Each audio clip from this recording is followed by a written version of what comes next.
지난 한 해도 여러분들이 저희 유일한 위로였고 또 힘이었습니다. 아까도 말씀드렸듯이 여러분들이 유일하게 저희 친구였고 또 동역자들이었습니다. 금년 새해 오늘 첫 예배 때 여러분들 얼굴을 또 보니까 저희 기쁨이 넘치고 금년 한 해도 주님을 기다리고 소망하며 또 여러분들과 함께 말씀 안에서 위로를 받고 서로 격려하고 사랑할 것을 생각하면서 많이 기쁩니다. 진실로 주님과 여러분들에게 참 사랑을 고백하고 감사를 넘치게 드립니다. 오늘의 말씀은 시편 45편입니다. 말씀의 본문은 두 절만 읽겠습니다. 10절과 11절입니다. 오 딸이여 경청하고 유념하며 내 귀를 기울이라. 그리고 네 백성과 네 아버지의 집을 잊어버리라. 그리하면 왕이 네 아름다움을 크게 탐내리니 이는 그가 너의 주심이라. 너는 그를 경배할지니라.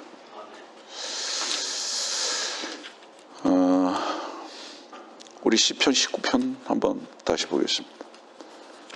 본문이 45편이니까요. 여기로 다시 돌아올 것입니다. 시편 19편.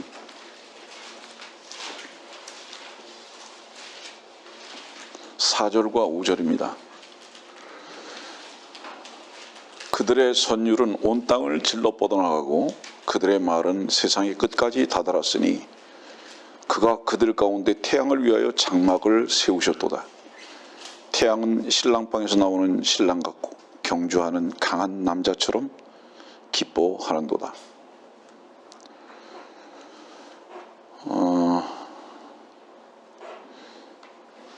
시편 19편부터 잠깐 설명하겠습니다. 여기 보면 태양이 나오고요, 장막이 나옵니다. 그리고 신랑이 나옵니다. 영어 성경으로는 타버너클이라고 기록되어 있습니다. 여러분들이 알다시피 이 타버너클은, 장막은 옮겨 다니는 성전입니다.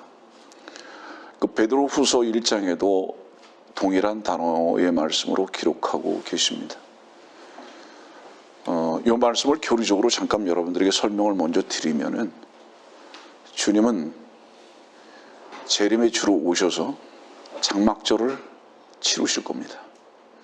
그 장막절은 주님이 육신의 몸을 입고 다시 오실 것을 말씀하실 뿐만 아니라 우리들이 또 변화된 몸으로 주님을 신랑으로 섬길 것을 말씀하고 계십니다. 그래서 여기 지금 시편 19편 4절과 5절에 있는 이 말씀은 태양은 신랑방에서 나오는 신랑 같고 장막을 세우셨도다. 다시 말하지만 이건 텐트가 아닙니다. 주님을 어디서든지 섬길 수 있는 변화된 몸들을 가리킨다는 것을 잊지 마십시오. 그것을 주님께서 세우신다.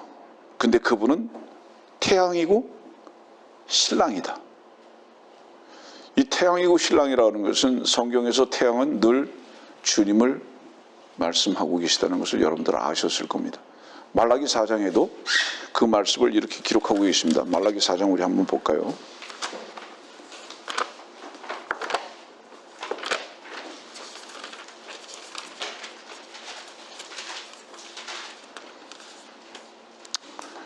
(2절입니다) 그러나 내 이름을 두려워하는 너희에게는 의의 태양이 그의 날개에 치유를 가지고 솟아오르리니 그러면 너희는 나가서 외양간의 송아지들처럼 자라리라. 주의 재림의 날을 말씀하고 계시죠. 그리고 주님을 의의 태양이라고 말씀하시는데 이것을 인칭으로 표현하고 계십니다. 사람으로 표현하고 계시죠. 다시 우리가 본문으로 넘어가 봅시다. 시편 45편입니다. 시편 45편에 1절로 넘어가기 전에 소산님으로라고 제목을 정했습니다. 소산님이라는 것은 뭐냐 하면 백합들이라는 뜻입니다. 백합들. 이 백합들이라는 뜻이고, 이 백합들이라는 뜻은 사실은 언제를 그때를 가리키고 있냐면 6월절 때를 가리키고 있습니다. 그 백합들이라고 하고 6월절을 가리키고 있다는 것은 무엇을 의미하느냐 하면 구원받은 자들을 주님께서는 백합이라고 표현하고 계시는 겁니다. 그 다음에 구원받은 자들을 6월절에 연이어서 말씀을 하시면서 왕으로 말씀을 이제 표현하고 계십니다. 왕을 위하여 1절 말씀을 그랬잖아요. 내 마음이 좋은 일을 시로 읊나니 내가 왕을 위하여 쓴 것들을 말하리라. 내 혀는 능숙한 작가의 페인이니라. 여러분들 성경에서 보면은 오늘도 여기 이렇게 말씀하고 계시잖아요. 그 뒤를 가면 11절 말씀을 보면 그리하면 왕이 네 아름다움을 크게 탐내리니 이는 그가 너의 주심이라 너는 그를 경배할지니라.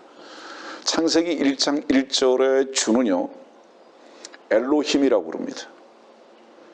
그런 만물을 만드신 분을 말하실 때 엘로힘 이렇게 표현합니다. 그러나 여기서 지금 표현하고 있는 이 주는 아도나이라고 합니다. 이 아도나이라는 뜻은 무슨 뜻이냐면 남편 혹은 주인 이런 뜻으로 사용됩니다. 그래서 여기서 지금 주심이라 이렇게 말했다는 것은 무엇을 의미하냐면 태양이신 그분은 신랑이시고 나의 남편이시다 이 뜻이에요. 그래서 그 남편을 주라고 표현한 겁니다. 그래서 원어적 표현은 아도나이 이렇게 표현하는 건데요. 자, 이것을 지금 우선 본문의 말씀을 이제 왜 이렇게 여러분들에게 먼저 풀어서 말씀드리고 있냐 하면 시편 45편은 신랑이 어떤 모습으로 어떻게 오실 것인가 라는 부분에 대해서 소망을 가지고 이 말씀을 볼 수 있고 또 믿으면서 위로가 되게 하시기 위해서 이 말씀을 우리들에게 주셨다 이렇게 생각하면 됩니다. 아까도 잠깐 말씀드렸지만 아리랑이라고 합니다. 아리랑 우리나라의 그 대표적인 민요죠. 아리랑은 가슴이 아리다, 손이 아리다, 이제 견딜 수 없는 마음의 상태를 말할 때 아리다 이렇게 말합니다. 근데 왜 뒤에다 랑자를 붙였느냐? 신랑이라는 의미예요. 신랑을 그리워하는 그 마음이 내 마음을 찢고 아릴 만큼 그립다. 그래서 순간순간이 고개를 넘는 것 같다. 아리랑 고개를 넘어간다. 오늘도 이 순간에도 그 신랑을 보고 싶고 그리워하고 그 사랑을 나누고 싶은 것 때문에 내 마음이 아리고 또 아리고 그 신랑으로 인해서 그 그리움 때문에. 그래서 지금도 한순간이 이 순간이 고개를 넘는 것 같은 힘든 시간이다. 그게 아리랑이에요. 네? 여러분들은 지난 한 해에도 이 아리랑 고개를 넘어가 보신 적이 있는가? 이 신랑을 그리워하는 그 마음 때문에, 그 소망 때문에, 그 아프고 어땠는가? 저는 오늘의 설교를 2022년 첫 주에 주님을 기다리는 소망의 메시지로 여러분들에게 이 말씀을 전합니다. 예. 그리고 더욱 주님께서 우리 앞에 오신 것을 확신하면서 우리는 이 주님 앞에 어떤 고백을 하고 살아야 하는가, 아도나이 되신 이 주님께 어떤 고백을 하고 살아야 하는가, 이 부분을 잠깐 여러분들에게 말씀을 강론하면서 전할 것입니다.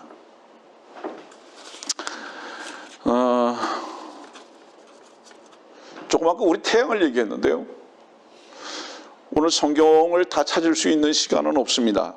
성경에 보면 창세기 1장에 보면 큰 광명과 작은 광명이 있습니다. 그렇죠? 그 큰 광명은 태양을 말하는 거고 작은 광명은 달을 말합니다. 그 다음에 별들도 만드셨다 이렇게 말합니다. 이 세 부분을 잠깐 여러분들이 설명할게요. 태양은 아까도 말씀드렸듯이 언제나 주님이십니다. 달은 작은 광명입니다. 달은 언제나 교회입니다. 그리고 또한 신부를 가리킵니다. 별은 성도들을 가리킵니다. 여러분들 이 관계를 한번 볼까요? 달은 언제나 있지만 반드시 달이 나타나려면 전제가 뭔지 아세요? 태양이 져야만 됩니다. 주님께서, 그 태양이신 주님께서 십자가에 달려 죽으시고 난 다음에 이 세상은 완전히 어두움이 되어버리고 말았습니다. 그러나 어두움이 됨과 동시에 그 어두움에도 비추는 빛이 있었는데 그것이 바로 달이었습니다. 교회죠. 예. 그러나 이 달은 언제까지 그 기능을 계속하죠? 다시 태양이 뜰 때까지만입니다. 그래서 이 교회는 언제까지만 이 기능을, 빛의 세상의 빛의 기능을 계속하느냐? 주님께서 우리를 부르실 때까지는. 그 다음에 이 별도 마찬가지입니다. 마태복음은 뭐라고 말씀하시죠? 너희는 세상의 빛이니, 이렇게 말씀하시죠. 그랬을 때 그 너희는 교회를 말하는 것이 아니라 성도 개개인을 말하고 있습니다. 그러면 어떻게 이 빛이 비춰지죠? 이 빛도 스스로 발광하지 않습니다. 태양의 빛을 받아서만 빛을 비춥니다. 교회도 마찬가지죠. 스스로 빛을 비출 수는 없습니다. 태양의 빛을 반사하고 있을 뿐입니다. 달도 마찬가지예요. 그렇기 때문에 그래서 성경에서 말씀하고 계신 태양, 달, 별은 각각 개인적인 성도들과 교회와 그 다음에 그 모든 별과 달의 빛이 되신 주 예수 그리스도를 가리키고 있다는 것을 여러분들에게 먼저 말합니다. 본문의 말씀 보니까 9절 말씀 보니까 이런 말씀이 있어요. 왕의 궁녀들 가운데는 여러 왕들의 딸들이 있었으며 왕의 우편에는 오필의 금으로 단장한 왕비가 서 있었나이다. 왕이 있으면 반드시 왕비가 있어야 되죠. 그 다음에 또 처녀들이 나옵니다. 여기 보니까 14절 15절 볼까요? 그녀가 수놓은 옷을 입고 왕께로 인도될 것이요 그녀를 따르는 그녀의 동료 처녀들도 왕께로 인도되리니 그들이 기쁨과 즐거움으로 인도되어 왕궁으로 들어가리이다. 여기 처녀들이라는 복수가 나옵니다. 이 처녀들은 누구일까요? 이 처녀들은 마태복음 25장만 잠깐 찾아보겠습니다.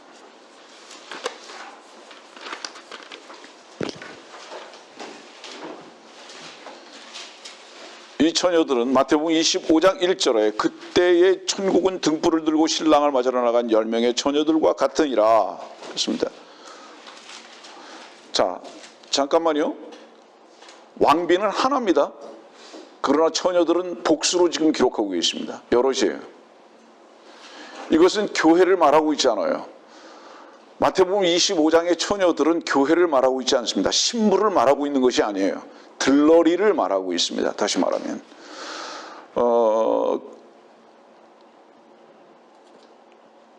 계시록 여러분들 나중에 집에 가서 찾아보세요. 계시록 14장 1절부터 찾아보시고 그 다음에 로마서 11장을 보면 남은 자들이 있죠.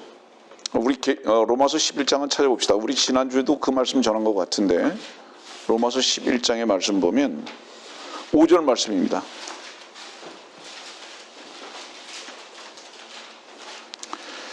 그러므로 이와 같이 지금도 은혜의 선택하심을 따라 남은 자가 있느니라. 여기 이제 남은 자가 누구냐? 7절 말씀입니다. 그러면 무엇이냐? 이스라엘이 구하는 그것을 얻지 못하였고 오히려 선택된 자들이 그것을 얻었으며 그 나머지는 오늘까지 완고해졌느니라. 이 이스라엘의 민족적 구원을 말씀을 하시면서요, 지금 이 남은 자들을 말씀하고 계시거든요.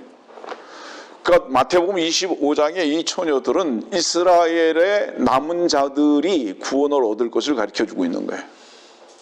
이 정도로 이제 지식적인 말씀은 그치고요. 시편 45편은 신랑이 신부들을 초청하는 겁니다. 초청장이에요. 내가 당신들을 얼마나 사랑하는지를 아느냐고,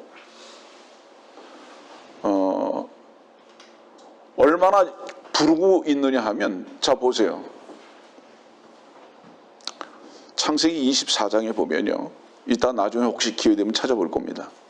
창세기 24장에 보면 이삭이 리브가를 만나려고요. 들러 나갑니다. 집에 있지 못해요. 왜 집에 있지 못하고 들러 나가죠? 신부를 향한 그 애끓는 그리움이 너무 큰 거예요. 이 세상에서 가장 비참한 게 뭔지 아십니까? 이 세상에서 가장 비참한 것은 짝사랑입니다. 상대가 사랑을 몰라요. 내가 그토록 애끓는 사랑을 몰라요. 무관심해요.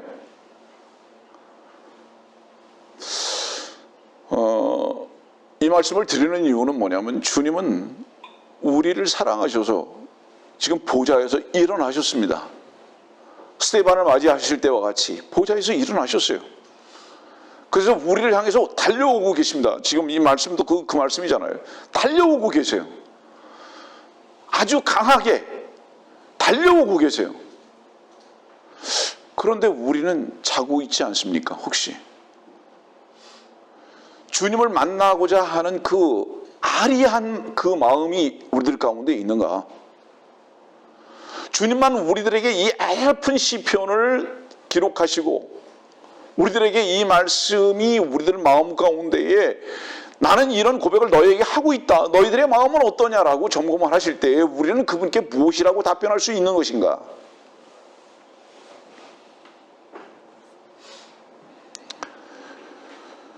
나는 너희들을 이렇게 애타게 기다리고 소망하고 있으니까 너희들도 나와 같은 마음이 되기를 바란다. 그런데요, 예전에도 여러분들에게 말씀드렸지만 이 우주에서 가장 큰 소리는 무슨 소리라고 그랬죠? 태양이 돌아가는 소리입니다. 그 태양이 돌아가는 소리인데 왜 태양이 돌아가는 그 소리를 듣지 못하죠? 인간의 귀는 딱 고정되어 있습니다. 어느 선까지만 들을 수 있고 어느 선까지는 들을 수 없습니다. 너무 큰 소리도 들을 수 없으며 너무 작은 소리도 들을 수 없습니다. 정해져 있죠. 여러분들은 주님의 속삭이는 음성을 들어보신 적이 언제입니까? 언제 들어보셨습니까? 그 속삭이는 음성은 뭔지 아세요? 나중에 요한복음 19장도 찾아보겠지만요. 요한복음 20장도 찾아보겠지만요. 주님이요. 부활하셔가지고요. 마리아를 부르세요. 마리아야. 우리 봅시다. 그럼.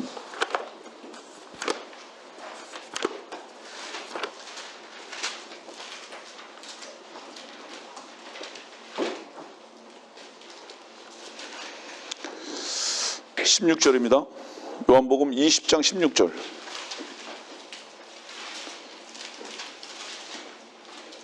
예수께서 그녀에게 말씀하시기를 마리아야 하시니 마리아를 부릅니다. 이 마리아는 누구죠? 막달라 마리아입니다. 나중에 이 부분은 조금 더 설명을 할 거니까요. 마리아야 이렇게 했다는 것은 뭐를 의미하죠, 여러분들? 주님이 그의 귀에 대다이고 나와 너와의 개인적 관계가 어떤 관계인지 아느냐? 지금 개인의 이름을 속삭이시듯이 부르는 거예요. 마리아야. 이 이름 안에 있는 이 마리아를 향한 주님의 사랑의 속삭임은 얼마나 지고하고 얼마나 간절한지. 여러분들에게 주님께서 말씀하시는 개인적인 사랑의 속삭임을 들어보신 적이 있느냐? 지금 이것을 질문하는 거예요.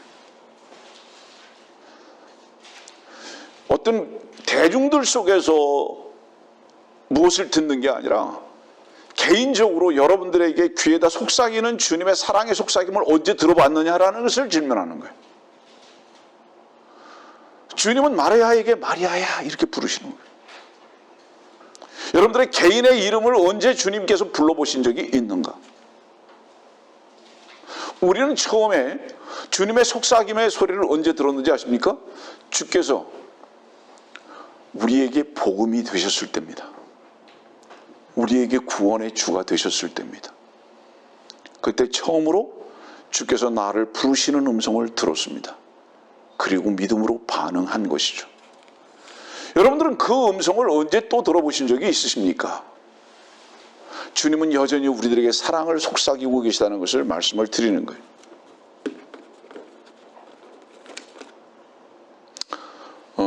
주님께서 우리를 신부 삼으셨죠.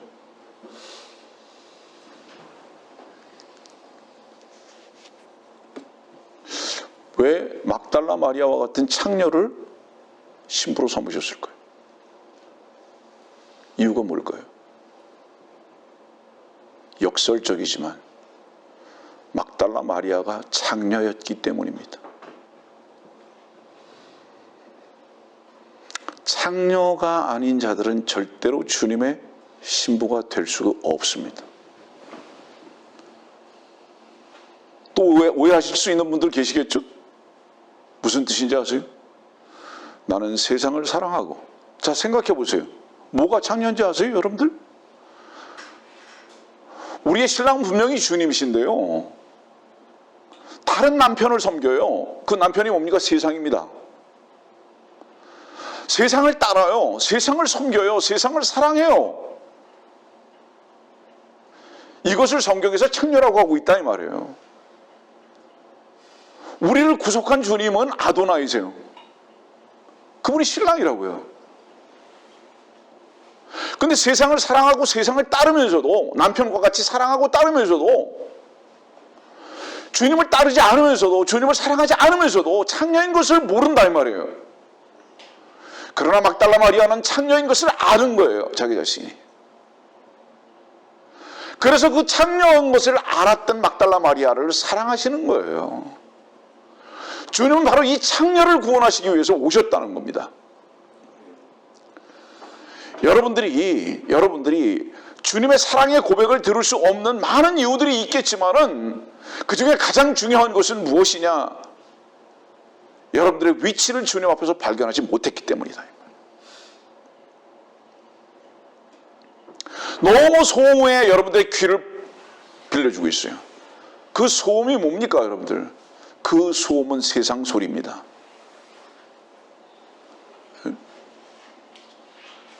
그 어떤 것도 세상의 소리는 다 소음입니다. 그렇기 때문에 주님께서 여러분들의 귀에 속삭이는 사랑의 고백을 들을 수가 없는 거예요.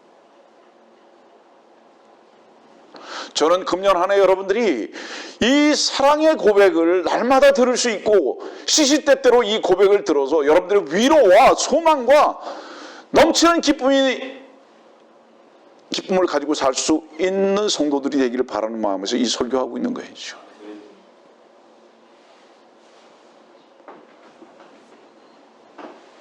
이 설교가 설교자와 함께 그냥 공중에 흩뿌려지는 소리가 된다면 저에겐 간증이 없어야 될 것이에요. 그러나 저에겐 간증이 있습니다. 그 간증이 뭔지 아세요?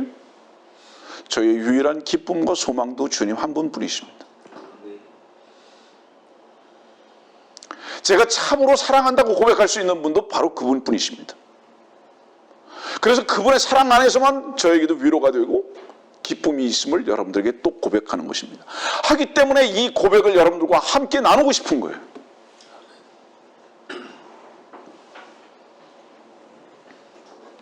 주님께서 우리를 아내로 택하신 것은 우리가 거룩하거나 우리가 아름답거나 우리가 고상해서가 아닙니다.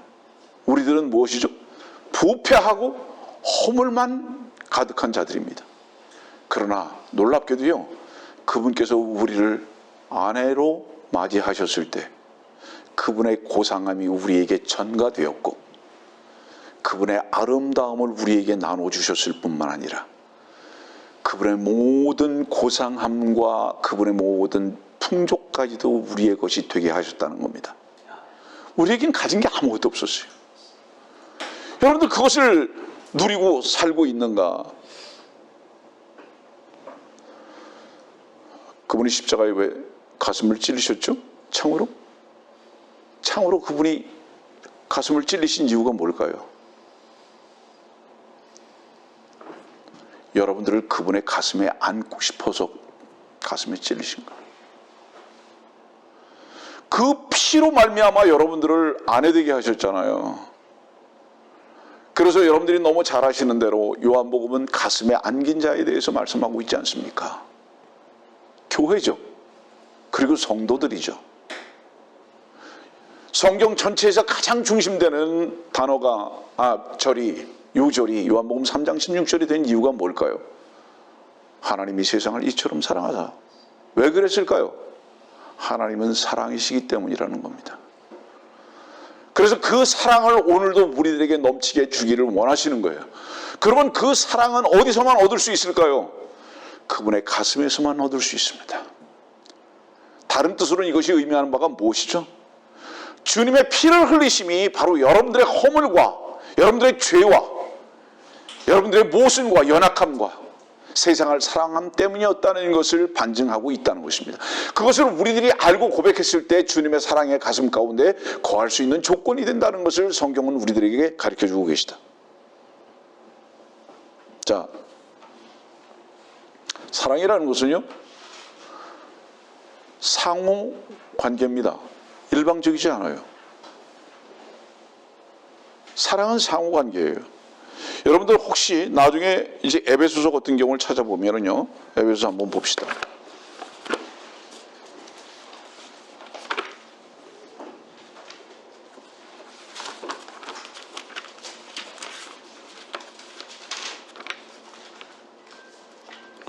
에베소서 5장입니다.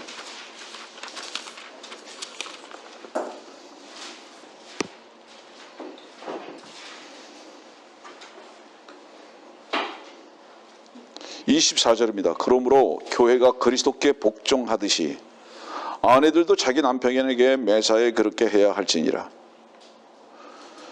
남편들아 너희는 자기 아내를 사랑하되 그리스도께서 교회를 사랑하셔서 교회를 위하여 자신을 주신 것 같이 하라.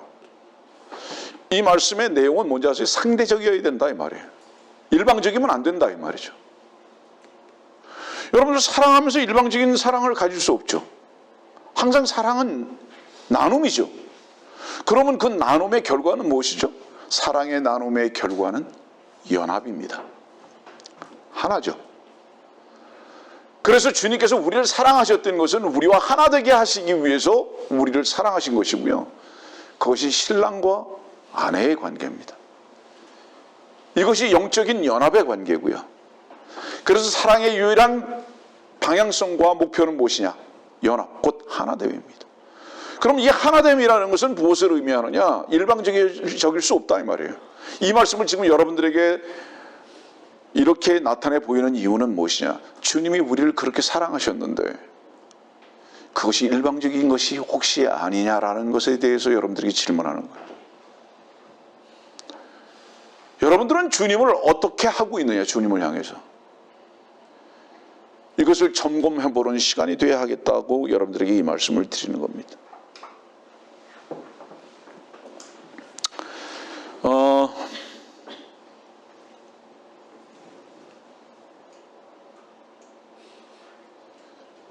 찬송에 이런 찬송이 있어요.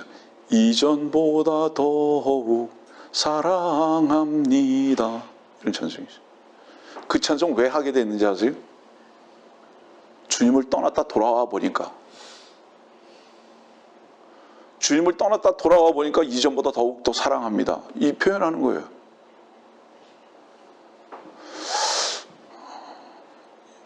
여러분들이 주님 안에서의 그 사랑을 만일에 모른다면 떠나 있는 것에 대해서 즐거움을 가지고 있는 거예요.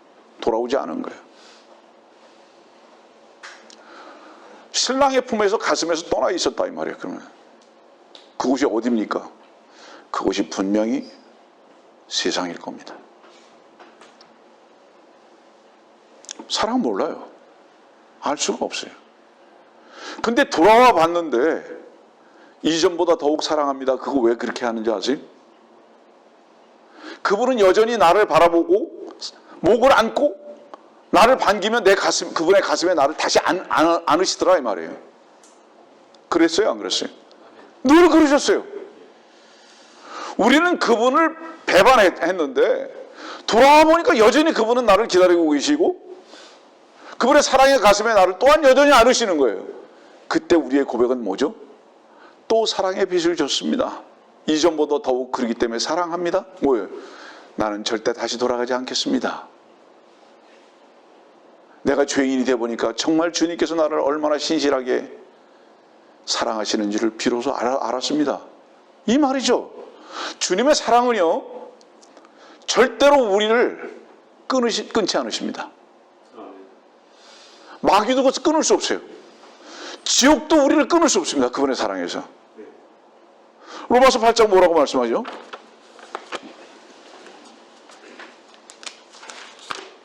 로마서 8장입니다.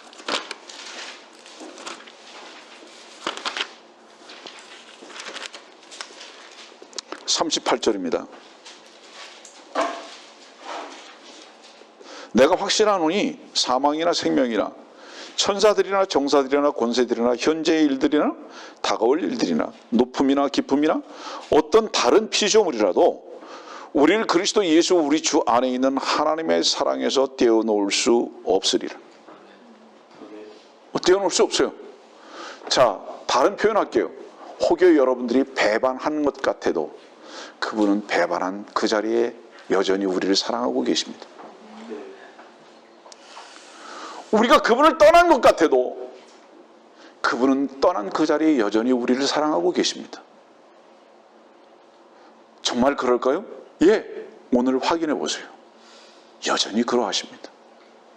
어떻게 아냐고요? 늘 떠나본 제가 보증합니다. 날마다 주님을 떠나봤던 제가 보장합니다. 이 말씀은 참뜻이다. 주님의 사랑은 언제나 내가 있는 그곳에 함께하고 계십니다. 바로 이 참사랑이 금년 한 해 동안에도 여러분들과 함께 분명히 하실 겁니다. 그래서 이것이 우리의 유일한 소망이고 위로죠. 여러분들, 이 주님께서 우리를 사랑하시는데 누가 끈을 쏘냐?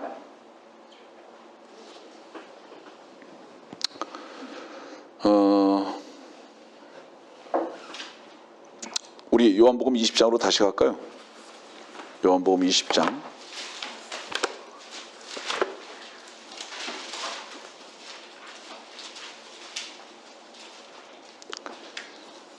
1절입니다.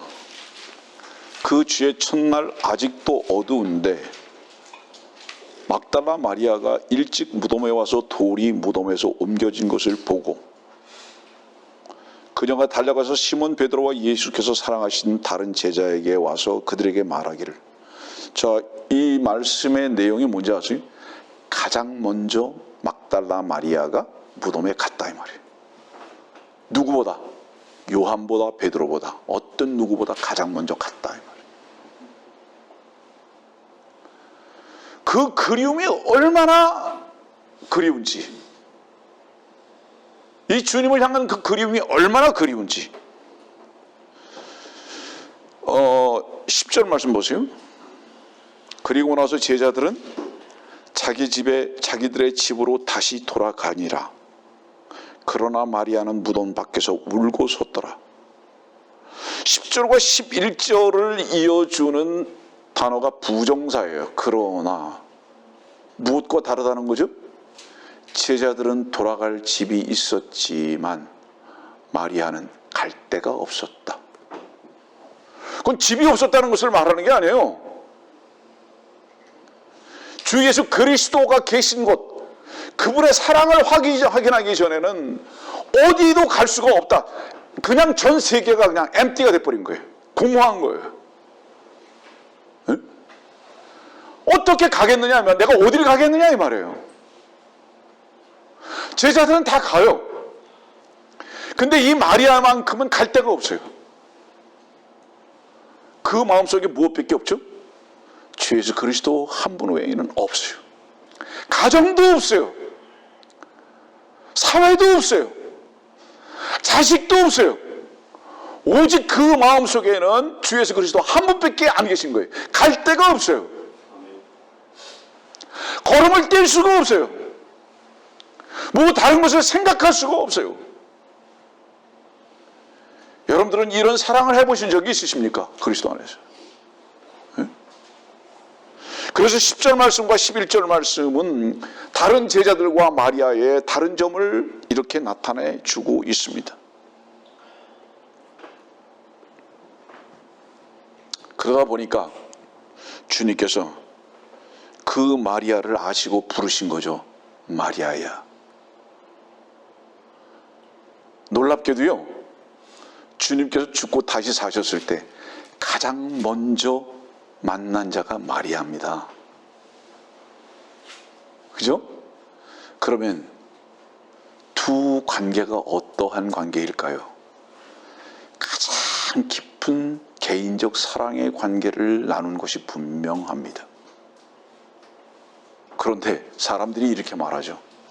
막달라 마리아가 예수님의 숨겨진 육신적 여인이었나 보다, 이렇게 말하는 자들이 있죠.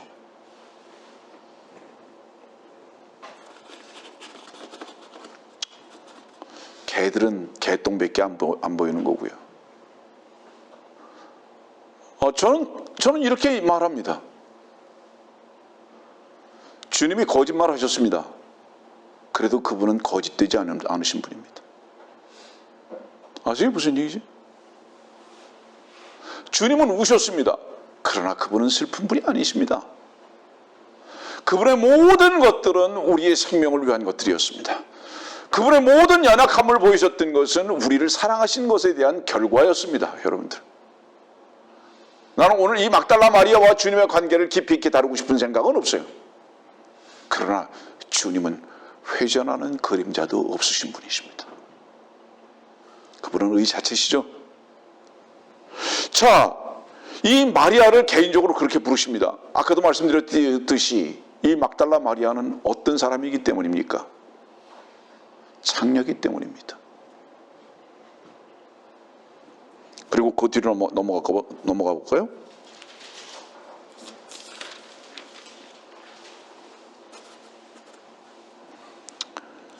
어, 21장입니다.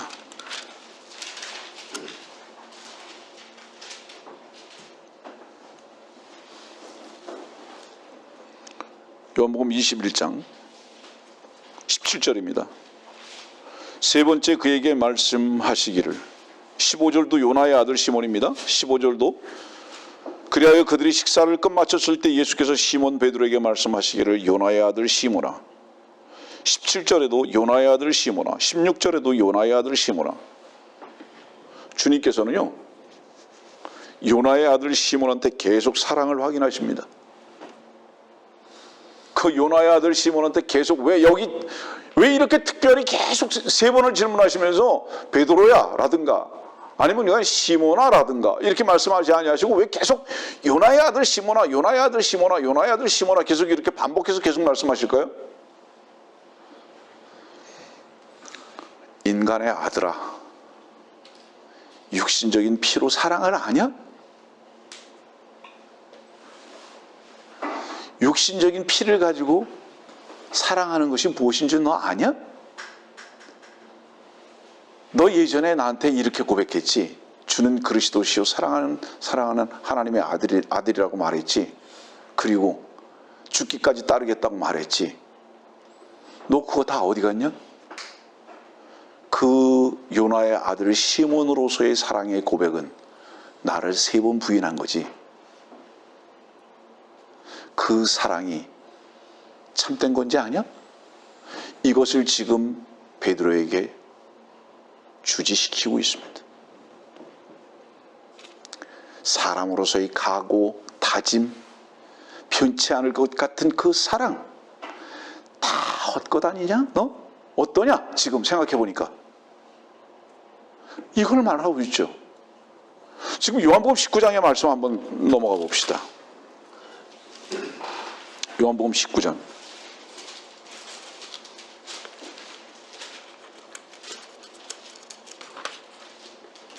25절입니다. 이제 예수의 십자가 곁에는 주의 모친과 이모 클로파의 아내 마리아와 막달라 마리아가 서 있더라. 그때 예수께서 자기 모친과 사랑하는 제자가 곁에 서 있는 것을 보시고 자기 모친에게 말씀하시기를, 여인이여 당신의 아들을 보소서 하시고 또 그 제자에게 말씀하시기를 네 어머니를 보라고 하시더라. 그 시로부터 그 제자가 그 여인을 자기 집으로 모시고 가니라. 여러분들 너무 많은 사람들이 알다시피 주님의 십자가 앞에서는 관계가 재형성되는 것을 가리킵니다. 여러분들, 주님이 십자가에서 죽으시면서 이 마리아는 누구 어머니인 줄 아느냐? 요한아, 니네 어머니야. 이제 네 엄마야. 왜 십자가 앞에서 새로운 인간적 관계가 형성될까요? 이유가 무엇일까요? 여러분들이 왜 형제가 왜 됐고 왜 자매가 됐을까요? 주님의 보혈 때문이죠. 새로운 어떤 관계가 형성되는 거죠. 십자가 앞에서. 그러면 전제가 무엇이죠? 피가 흘려져야 되죠. 피가 흘려져야 되죠. 지난주에도 누구라고 잠깐 이런 교제를 했습니다. 주께서 왜 머리에 멸류관을 쓰시고 왜 발에 못을 박히셨고 피가 전부 다 쏟아졌는지 아느냐? 인간의 육신적인 그 모든 것은 한 가지도 쓸만한 게 없기 때문이다. 피로 인해서 하는 모든 고백들, 행위들, 이 육신을 써서 하는 모든 각오들, 부지런함들, 이 모든 것들은 다 무효다라는 것을 주님께서는 십자가에서 증거해 주고 계시다 이 말이에요. 그래서 주님께서는 피를 다 흘리신 이유가 우리의 피는 다 흘려져야 할 것이다라는 것을 가르쳐 주시는 거고, 주님께서 머리부터 발끝까지 다 그렇게 못 박히시고 창에 찌르신 것 자체가 무엇이냐면 우리의 몸은 하나도 쓸만한 것이 없다는 것을 입증하고 계시기 위해서 십자가를 지신 거다 이 말이에요. 그런데 종교는 무엇입니까? 이 피를 자랑하는 거 아닙니까? 이 육신을 쓰는 거 아닙니까? 그리고 나서 20장 보면, 요한복음 20장 보니까 그 주의 첫날 아직도 어두운데 주님께서 부활하셨습니다. 부활하셨어요. 그 다음에 21장으로 넘어가서 요나의 아들 시몬아 라고 질문합니다. 왜 이런 관계가 이렇게 말씀 속에서 19장, 20장, 21장으로 넘어갈까요? 다른 거 없어요. 너 십자가를 경험했냐? 왜 내가 죽었는지 알아? 너의 그 열정 때문이었어. 너의 거짓된 사랑의 고백 때문이었어. 요나의 아들 시몬아, 네가 아직도 나 사랑하냐? 그러니까 뭐라고 그러죠? 베드로가, 시몬 베드로가, 요나의 아들 시몬이, 주께서 아시나이다. 그렇게 했죠. 그 뜻이 무슨 뜻인지 아세요? 주께서 아시나이다. 그 뜻이 무엇인지 아세요? 이전과 앞으로를 다 아시고 주께서만이 나의 모든 것 되신 것입니다 라는 고백이에요. 왜 요한복음 21장에서 시몬, 요나의 아들 시몬에게 이 질문을 하셨느냐? 너의 각오, 다짐, 너의 피를 쓰는 그 모든 사랑에 대해서 부끄러운 줄 알아라. 그것은 변덕쟁이다. 여러분들 알다시피 시몬이라는 게 뭐죠? 시몬이라는 뜻은 모래 언덕이라는 뜻이잖아요. 바람만 살짝 불어도 변형되는 거. 계속 변형된 고백.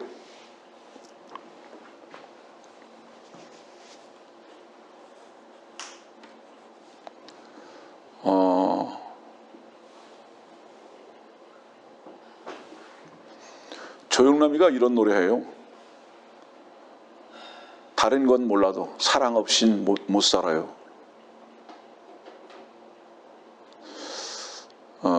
아직도 속고 있죠. 그 노래에서 말하는 다른 것은 몰라도 사랑 없인 못 살아요. 이 땅에 살아가는 삶 속에서 사람들의 가장 절실한 것 중에 하나가 사랑이죠. 배신하고 또 배반하며 뜨거운 눈물을 흘리고 이를 악무는 아픔이 있음에도 불구하고 또다시 사랑을 찾아다니죠. 뿐만 아니라 이 세상에서 가장 고상하게 가장 많이 사용되는 단어는 바로 또한 사랑이죠. 무엇을 말할까요? 사람들은 이렇게 거짓되고 헛되고 다 지나가는 사랑에 속고 있다는 의미죠. 그러나 오늘 주님은 우리에게 이렇게 물으십니다. 각각 자기의 이름을 부르시면서 네가 정말 사랑이 뭔지 아냐? 네가 정말 사랑이 뭔지 아냐? 여러분들이요, 그 사랑이 뭔지 아세요? 우리의 신랑 되신 주님께서 우리를 위해서 대신 죽으시고 지금도 우리의 상태와 상관없이 우리의 거룩함이 되시고 우리의 영광으로 지금도 다가오고 계신 주님의 참된 사랑입니다. 그 참된 사랑을 우리들에게 알게 하시기 위해서 이 지금 요한복음 21장은 이 질문을 하고 계시다는 것을 잊지 마세요. 자, 사랑을 제일 많이 말하는 자들이 젊은이들이죠. 그러나 노인이 되면 사랑을 이야기하기보다는 뭐를 말하죠? 정을 얘기하죠. 예. 그 이유가 뭐라고 생각하십니까? 사랑과 정의 차이가 무엇일까요? 사랑과 정의 차이는요, 하나는 마음의 문제고요, 정은 마음의 문제입니다. 사랑은 육신적 문제입니다. 그렇기 때문에 이 육신적인 것이 다 헛된 것인 걸 언제 아는지 아세요? 나이가 많이 늙어서 육신을 쓸 수 없을 때, 그때 비로소 정을 찾아다닙니다. 이제 또. 그러나 이 두 가지는 다 피해서 오는 것입니다.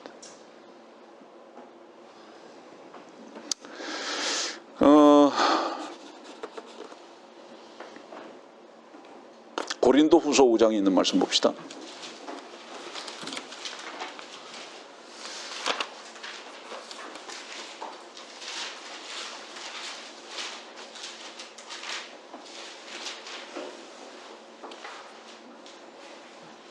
(13절입니다) 만일 우리가 미쳤어도 하나님을 위한 것이요 정신이 온전하여도 너희를 위한 것이라. 그리스도의 사랑이 우리를 강권하시느니라. 이는 한 사람이 모든 사람을 위하여 죽으면 모든 사람이 죽은 것이라고 우리가 판단하기 때문이라. 13절과 14절의 공통적인 흐름이 뭘까요? 사랑은 미친다. 사랑의 강권함을 가진 자들은 미친다.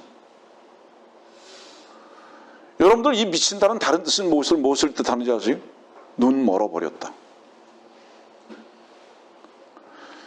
여러분들 안에서 주님의 사랑이 여러분들을 강권하시면요, 주님밖에는 보이지 않습니다. 아까 마리아 같이 주님 외에는 보이지 않아요. 세상적이고 육신적인 사랑도 때로는 그럴 수가 있습니다. 젊은이들의 사랑을 보면은요, 눈에 베이는 게 없어요. 한마디로 얘기해서 눈에 베이는 게 없다고요. 다른 표현은 뭐죠? 이것이 손해인지 이것이 어떤 결과를 가져올 것인지 베이는 게 없어요. 예. 주님의 사랑이 여러분들을 강권하십니까? 그래 보신 적이 있으십니까? 다시 말하면 베이는 게 없으신 적이 있으시냐 이 말이에요. 너무 보이는 게 많죠. 돈도 보이고 자식도 보이고 부모도 보이고 보이는 게 왜 이렇게 많은지. 주님의 사랑의 강권을 한번 여러분들 마음 가운데 가져보세요. 그야말로 여기 지금 13절에 있는 말씀과 같이 하나님을 향해서 미쳐버립니다. 네? 저는 이 미친 것이 가장 고상한 것으로 여깁니다. 왜냐하면 이 미친 것은 주님의 사랑에 동참되어지고 연합되어진 것이기 때문에. 그래서 저에게 한 가지 소원이 있다면 이 사랑에 미쳐 있기를 원합니다. 금년 한 해도. 네.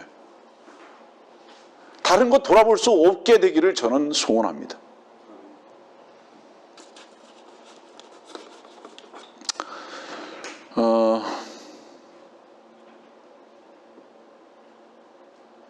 창세기 24장 말씀 봅시다.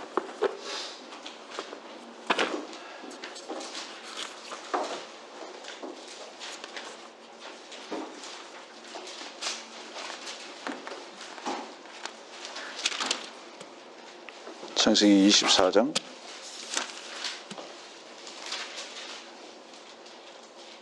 61절입니다.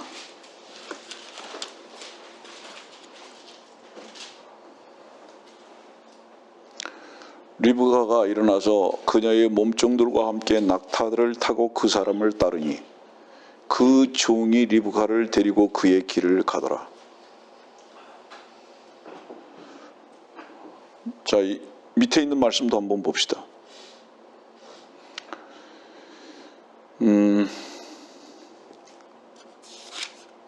63절입니다. 이삭이 저녁 때에 들에 나가 묵상하였는데 그가 눈을 들어보니 보라 낙타들이 오고 있더라. 65절입니다. 64절부터 65절. 리브가가 자기 눈을 들어 이삭을 보고 낙타에서 내렸으며 이는 그녀가 그 종에게 말하기를 들에서 우리를 만나러 걸어오는 사람이 누구냐 하니 그 종이 말하기를 나의 주인이니이다 하였습니다. 그러므로 그녀가 너울을 들어 자신을 가리더라.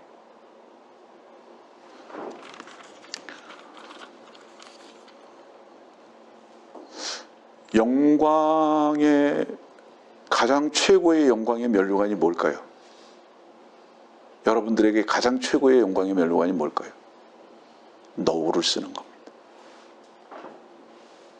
왜 너울을 쓰는 것이 최고의 면류관인지 아세요? 이것은 수건을 쓰는 것과 똑같습니다. 남편을 만나잖아요. 이삭이라는 남편을 만나고 보니까 얼굴을 가려요. 왜 얼굴을 가릴까요? 여러분들 예전에 결혼식 했을 때 한번 생각해 보세요. 얼굴을 왜 가리죠? 두 가지 의미가 있습니다. 나는 신랑인 당신 앞에서 머리가 없습니다. 그래서 머리를 가리는 거예요. 너울로. 지금 이 리브가가요, 너울을 가리는 것은요, 이제 이삭을 보고는 남편이잖아요. 나는 당신 앞에 나의 머리가 없습니다. 그리고 가리우죠. 그런데 계속 가릴까요? 아니에요. 남편이 그의 너울을 벗겨주죠. 이제 여러분들이요, 왜 그때 너울을 벗겨주는지 아세요? 더 이상 당신은 너울을 쓸 필요가 없습니다. 나의 머리가 당신의 것이고 당신의 머리가 또한 나의 것입니다. 연합이에요. 여러분들 주님의 영광의 면류관을 쓸 수 있는 유일한 조건이 뭔지 아세요? 먼저 너울을 쓰는 거예요. 너울을 쓰고 낙타에서 내리게 됩니다. 이 낙타에서 내리는 게 무엇을 말하죠? 그분께 더 이상 무엇인가 요구할 것이 없어요. 그분께 더 이상 무슨 무릎을 꿇을 이유가 없어요. 그분이 나의 모든 것을 아세요. 그분이 나의 모든 영광이에요. 그분이 나의 모든 풍족함이에요. 이 말씀 보세요. 여러분들 창세기 24장에 보면 모든 것을 이미 다 준비해서 오잖아요. 여러분들. 그래서 그리스도인들의 최고의 면류관이 뭔지 아세요? 너울을 쓰는 것입니다. 그리고 그분께서는 우리의 머리를 회복해 주실 거예요. 그래서 그분의 영광의 머리가 우리의 머리가 되게 하시는 것입니다. 여러분들. 이 말씀 속에서 우리는 무엇을 봐야 하는지 아세요? 주님께서 머리를 제끼시고 우리 귀에다가 속삭이시는 그 속삭임의 소리를 들을 줄 알아야 합니다. 자, 보세요. 귀가 둘이지만요, 두 가지를 들을 수 없어요. 귀가 두 개지만 한 가지밖에 들을 수 없습니다. 생각해 보세요. 최초의 범죄는 어디서 시작했죠? 잘못 들은 데서부터 시작했어요. 소음이죠, 소음. 세상 신의 소리를 들은 거죠. 여러분들이 알다시피 놀랍게도요, 사람이 죽을 때 가장 마지막 기능이 뭐라고 말씀드렸죠? 귀예요. 마지막까지 귀가 열려 있죠. 그래서 그가 숨을 거두기 전에는 함부로 말하는 거 아니에요. 다 듣고 있어요. 아세요? 이유가 뭘까요? 마지막까지 주님의 음성을 듣게 하기 위해서. 주님의 은혜죠. 본문 말씀으로 돌아갑니다. 10절 말씀입니다. 시편 45편 10절 말씀 정리할게요. 오 딸이여 경청하고 유념하여 네 귀를 기울이라. 네 귀를 기울이라. 여러분들 왜 귀에다 할례 하는지 아세요? 왜 귀에다 송곳으로 뜯고 할례를 왜 하라고 그러는지 아세요? 이유가 뭐죠? 이 귀를 가지고 피에 속한 말을 듣지 마라 이 말이에요. 육신적이고 세상에 속한 말 듣지 마라 이 말이에요. 너는 뭐예요? 주의 종이다 이 말이에요. 주의 말씀만 듣는 자들이다 이 말이에요. 소음이 안 들려야죠. 근데 그 뒤에 뭐라고 말씀하시죠? 내 백성과 귀를 기울이고요. 내 백성과 내 아버지의 집을 잊어버리라.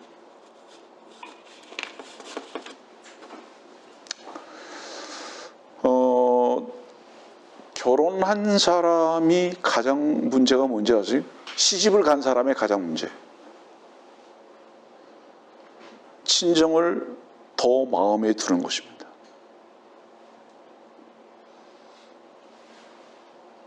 시집을 갔으면 친정은 잊으셔야 되는 거예요. 근데 요즘은 세상이 거꾸로 됐죠. 그래서 아들보다 딸을 낳는 게 낫죠. 우리는요, 누구의 아들과 딸이었어요? 여기 말씀 뭐라고 그러죠? 네 아버지의 집을 잊어버리라. 네가 원래 태어날 때부터 배웠던 거, 향했던 길, 추구했던 어떤 가치들, 너희 부모들이 너에게 가르쳐준 그 육신적이고 세상적인 어떤 가르침, 그거 잊어버리라고. 그 줄이 우리를 묶어놓고 있기 때문에 계속 당겨요, 우리를. 그러다 보니까 주님께 나가지 못해요. 이거 잊어버리라고. 주의 신랑의 음성에만 반응하라고. 발걸음은 그쪽으로만 뛰라고. 여러분들 친정을 사랑하는 자들은 어떤 면에서는요, 지금 현재 결혼 생활이 불행한 거예요. 결혼 생활이 행복한 사람은 그만큼 친정을 잊을 수 있습니다. 예전에 그런 말을 하는 걸 들은 적이 있어요. 결혼하고 10년이 지나야 자기 부모보다 남편을 더 사랑하게 된다. 뭐 이게 일반적인 건 뭔지는 모르겠지만 그런 말이 있어요. 그만큼 어때요? 시집을 가도 친정을 잊지 못한다는 뜻이죠. 이제 10년이 지나야 강산이 한번 변해야, 그래야 이제 남편 친가 쪽으로 더 마음이 움직인다는 그런 옛 사람들의 얘기입니다. 집을 잊어버려라. 잊어버리지 않는 것은 신랑을 맞이하는데 방해거리일 뿐이다. 그 다음에 11절입니다. 그리하면 왕이 네 아름다움을 크게 탐내리니 이는 그가 너의 주심이라. 아까도 얘기했죠?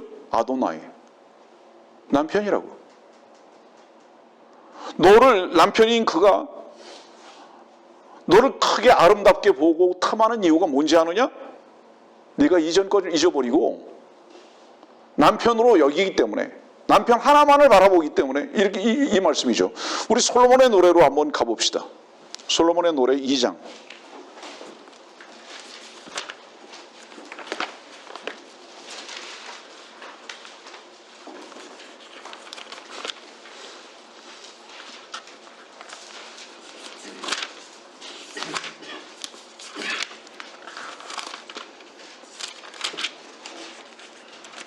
솔로몬의 노래 2장 14절입니다. 바위 틈과 가파른 산 은밀한 곳에 있는 오 나의 비둘기야, 나로 내 용모를 보게 하고 나로 내 음성을 듣게 하라. 내 음성은 달콤하고 내 용모는 아름다움이라. 이 교회를 향해서 말씀하시는 거죠. 또 다른 것을 봅시다. 솔로몬의 노래 1장 15절. 보라 나의 사랑아, 너는 어여쁘고 보라 너는 어여쁘도다. 너는 비둘기의 눈을 가졌도다. 왜 여기서 비둘기의 눈을 가졌다고 그러죠? 계속 짝을 찾는 거예요, 그 눈이. 근데 이 한 절의 말씀이에요. 15절 한 절의 말씀에 거듭 두 번을 말하는 게 있어요. 너는 어여쁘고 보라 너는 어여쁘도다. 한 번을 표현해서는 안 돼요. 계속 어여쁘다. 어여쁘다. 왜 그럴까요? 왜 이렇게 어여쁘다고 표현하고 있을까요? 그 눈이 남편만을 향하고 있기 때문입니다. 그래서 그 얼굴을 보고 싶은 거예요. 네? 여러분들 그 재혼의 환경이라는 말이 있잖아요. 사랑은 객관적 평가가 불가능한 겁니다. 사랑은 언제나 사랑하는 자 그 개인의 주관적 평가만이 유일한 것입니다. 그래서 사랑하는 자가 가장 아름답다 하면 가장 아름다운 거예요. 남들은 뭐라고 하든지 간에. 이것이 사랑에 눈먼 자들의 특징이죠. 주님께서는 우리의 얼굴을 보기를 원하십니다. 왜? 우리의 얼굴이 너무 아름다운 것을 확인하기를 원하시는 거예요. 주님의 사랑을 받아들임으로 말미암아, 주님을 바라봄으로 말미암아 우리의 얼굴이 너무 아름다운 것을 확인하기를 원하신다. 말씀을 이제 정리하겠습니다. 시편 19편 5절.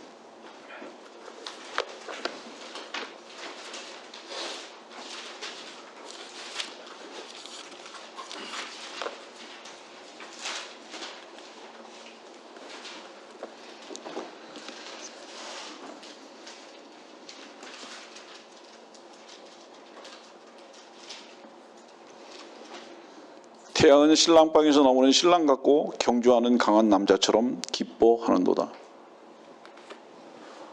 경주하는 강한 남자처럼.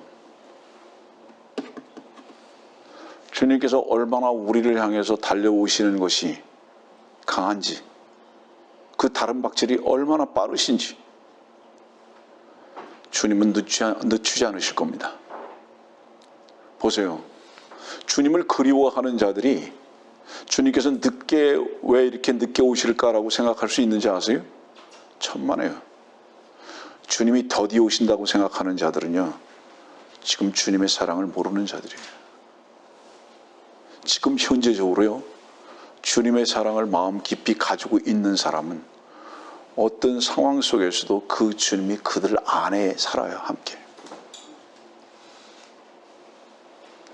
그래서 절대로 늦다고 말하지 않습니다. 지금 현재도 그 사랑으로만 만족하고 그 사랑에만 젖어서 삽니다. 물론 기다림이 있죠. 저는 오늘 여러분들에게 이 말씀을 드리면서 마칩니다. 주님은 온 사랑의 마음을 다해서 우리들에게 달려오고 계십니다. 이것이 우리의 유일한 기다림의 이유이고 소망입니다. 우리에게는 참된 사랑이 없지만 주님께서는 여전히 지금도 우리를 사랑하고 계십니다. 그리고 이제 우리가 낙타에서 곧 내려서 주님의 그 가슴에 안길 때가 우리 앞에 있습니다. 주님은 지금도 우리를 사랑으로 초청하고 계시고 우리에게 달려오고 계시다는 것을 잊지 마십시오.